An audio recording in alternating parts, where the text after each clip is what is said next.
Сәлем баршаңызға. Бүгін сіздерге 5 минутта пісетін пиццаны жасап көрсетемін. Жасалу жолы өте қарапайым. Жасап көріңіздер, өте дәмді болып шығады. Видеоны соңына дейін қарап, менімен бірге болыңыздар.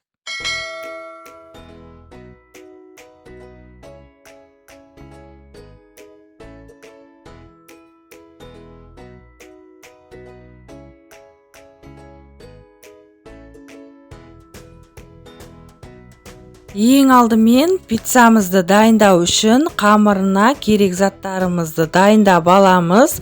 Ол бізде ашытқы, шекер, тұз, 3 қасықтай май және де сүт. Біз пиццаны тек сүтке илейтін боламыз.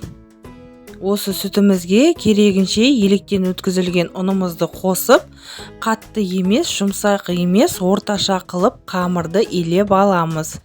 Жақсылап иленген қамырды 1,5 сағат бетін жауып, жылы жерге қоясыздар.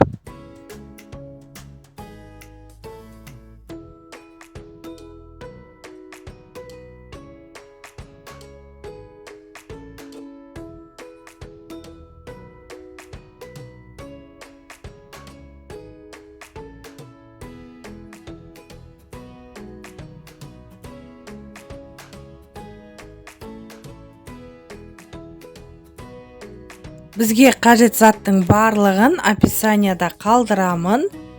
2 сағаттан кейін біздің қамырымыз өте керемет болып ашыған. Енді осы қамырды зуалап 200 граммнан өлшеп аламыз. Дәл видеодағыдай жасаңыздар. Барлық зуаламызды дайындап алғаннан кейін 10 минут демалдырамыз.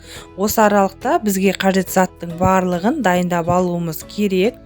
Мен қызанақ, 2 түрлі сыр, яғни моцарелла мен сметанный, осы екеуін пайдаланамын.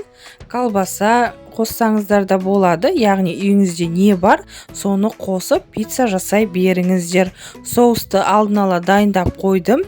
Оған мен томат пастасын, азғантай сұйық май, майонез, укроп, чеснок, тұз, бұрышын салып араластырып жасап қойғанмын. Өте керемет болып шығады. Сіздер де қолданып көріңіздер, немесе кетчуп пайдалансаңыз да болады.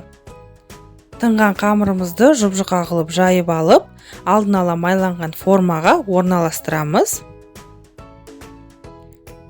Содан соң соусымызды, қызанақ, сырымыздың барлығын орналастырып шығып, пиццаны қызып тұрған пеште ең жоғарғы градуста 5 минут пісіресіздер. Өте дәмді әрі жұмсақ, тез дайын болады.